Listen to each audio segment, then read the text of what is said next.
بسم اللہ الرحمن الرحیم۔ السلام علیکم۔ آج کا درد بھرا واقعہ سنتے ہی آپ کی آنکھوں میں آنسو آ جائیں گے۔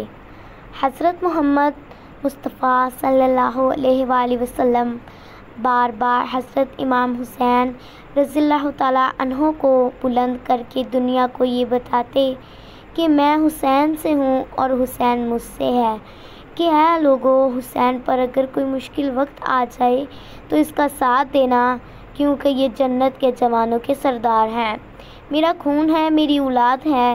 لیکن افسوس کہ رسول صلی اللہ علیہ وآلہ وسلم کے وصال کو تھوڑا ہی وقت گزرا تھا کہ کربلا کے میدان میں ایک طرف فوج یزید اور دوسری طرف وہ حسین تھا جسے آپ صلی اللہ علیہ وآلہ وسلم اپنے کندھوں پر بٹھایا کرتے تھے۔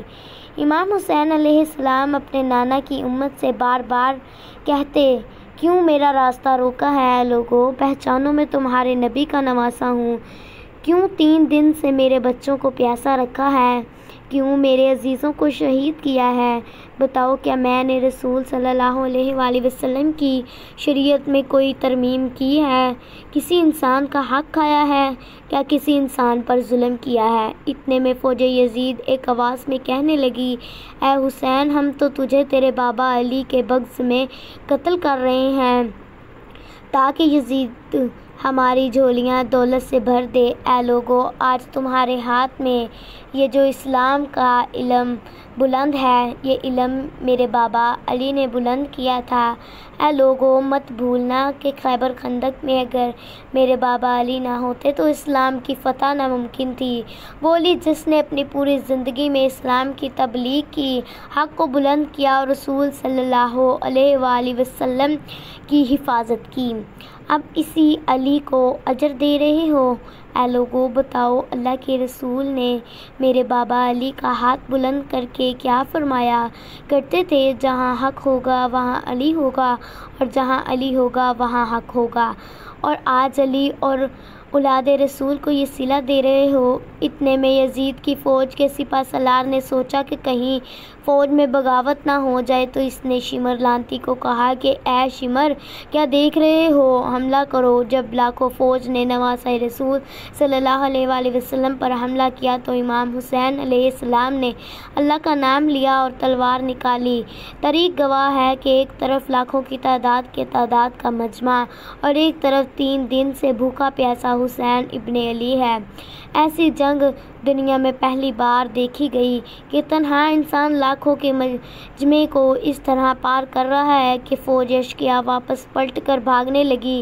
امام حسین علیہ السلام فوج یزید سے مخاطب ہو کر کہتے ہیں کہ 3 دن کے بھوکے اور 3 دن کے پیاسے کی جنگ دیکھو، رسول کے نواسے کی جنگ دیکھو، اس کی جنگ دیکھو جس کا بڑا بھائی شہید ہو گیا، اس کی جنگ دیکھو جس کا بیٹا اس کی آنکھوں کے سامنے قتل کر دیا گیا، جس نے اپنے ہی ہاتھوں سے اپنے بچے کی قبر بنائی۔ امام حسین علیہ السلام شیر کی طرح جنگ کر رہے تھے۔ اتنے میں ایک غیبی آواز آئی، حسین، تیرا اللہ تجھ سے راضی ہوا۔ بس اتنا ہی سننا تھا کہ آپ نے اپنی تلوار تھامی۔ اتنے میں عمر بن سعد کہتا ہے کہ شمر، کیا دیکھ رہے ہو؟ یہ علی کا شیر ہے، اسے مارنا ناممکن ہے، جاؤ خیموں کو آگ لگا دو۔ بس کچھ ظالموں نے بیبیوں کے خیموں کو آگ لگا دی اور کچھ دور سے امام حسین علیہ السلام کو تیر مارنے لگے۔ امام حسین علیہ السلام کبھی بیبیوں کے خیموں کی طرف بڑھتے اور کبھی فوج کی طرف جاتے۔ عمر بن سعد اور شمر نے فوج کو 4 حصوں میں تقسیم کر دیا اور یہ کہا کہ کوئی بھی حسین کے قریب نہ جائے، جس کے پاس جو چیز ہے وہ دور سے حسین کو مارے، جس کے پاس نیزہ تھا وہ نیزہ مارتا، جس کے پاس تیر تھا وہ تیر مارنا، جس کے پاس برچھیاں تھی وہ برچھیاں مارنے لگا۔ تاریخ نے لکھا ہے کہ جس کے پاس مارنے کے لیے کچھ نہ تھا وہ کربلا کی گرم ریت اٹھاتا اور امام حسین علیہ السلام کی طرف پھینکتا۔ امام حسین علیہ السلام کے جسم پر ہزاروں زخم لگ گئے۔ آپ کے جسم مبارک پر اتنے تیر تھے کہ آپ کا جسم مبارک نظر نہیں آ رہا تھا۔ جیسے ہی نواسۂ رسول گھوڑے کی پیٹھ سے زمین پر آتے ہیں تو فوج یزید جھومنا شروع کر دیتی ہے، لیکن اتنے میں وہ گھوڑا جس پر امام حسین علیہ السلام سواری کیا کرتے تھے وہ امام حسین علیہ السلام کے آس پاس گھومنے لگا تاکہ امام حسین علیہ السلام کو کوئی تیر نہ لگ جائے۔ وہ گھوڑا دوڑ ہی رہا تھا اور امام حسین علیہ السلام لیٹ کر اللہ کا شکر ادا کر رہے تھے، اور وہاں یزید کے کئی سپاہی امام حسین علیہ السلام کا سر کاٹنے کے لیے قریب آتے ہیں، لیکن جو بھی قریب آ کر دیکھے اس کو امام حسین علیہ السلام کے چہرہ مبارک میں حضور صلی اللہ علیہ وآلہ وسلم کا چہرہ مبارک نظر آتا ہے، وہ چیخ کر دور ہو چلا جاتا ہے۔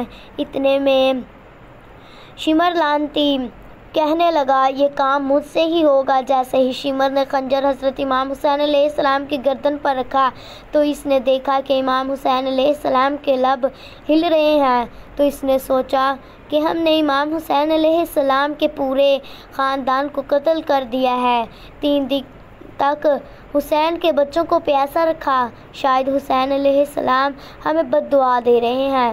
سننے کے لیے کان پاس کیا تو سنا کہ امام حسین علیہ السلام اللہ کی نعمتوں پر اللہ کا شکر ادا کر رہے ہیں کہ یا اللہ تیرا شکر ہے کہ تو نے اس عظیم امتحان کے لیے اس حسین کو چنا۔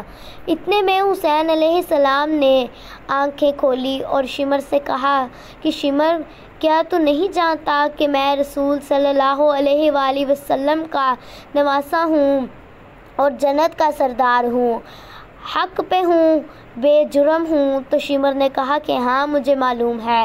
تو آپ نے فرمایا کہ پھر کیوں قتل کر رہے ہو؟ تو اس نے کہا تاکہ یزید میری جھولی دنیا کی دولت سے بھر دے۔ شمر امام حسین علیہ السلام کا گلا کاٹتا رہا، فوج یزید جھوم رہی تھی۔ جب حسین علیہ السلام کا سر قلم ہوا تو سادات کو لوٹا گیا اور امام حسین علیہ السلام کے جسم مبارک کی توہین کرنے لگے۔ امام حسین علیہ السلام کے جسم مبارک پر جتنی چیز لگی تھی انہیں لوٹا گیا۔ اتنے میں ایک شخص امام حسین علیہ السلام کے جسم مبارک کے قریب آیا۔ امام حسین علیہ السلام کے ہاتھ میں ایک انگوٹھی پہنی تھی، اسے اتارنے کی کوشش کی مگر وہ نہ اتری۔ وہ ظالم انگلی کاٹ کر انگوٹھی لے گیا۔ اتنے میں عمر بن سعد نے شمر سے کہا کہ اے شمر، امام حسین علیہ السلام اور ان کے ساتھیوں کی لاشوں کا وہ حال کرتے ہیں کہ رہتی دنیا تک کوئی بھی یزید کے خلاف انگلی نہ اٹھا سکے۔ سب کے جسموں سے سروں کو کاٹ لو اور ان کی لاشوں کو پامال کر دو۔ کہیں سے کوئی قبیلہ اٹھ کر آتا ہے اور کہتا ہے ہم لاشوں کو پامال ہونے نہیں دیں گے۔ ویڈیو اچھی لگی تو لائک کر دیں، چینل کو سبسکرائب کر لیں اور کمنٹ باکس میں اپنی رائے کا اظہار ضرور کیجیے گا۔ اللہ حافظ۔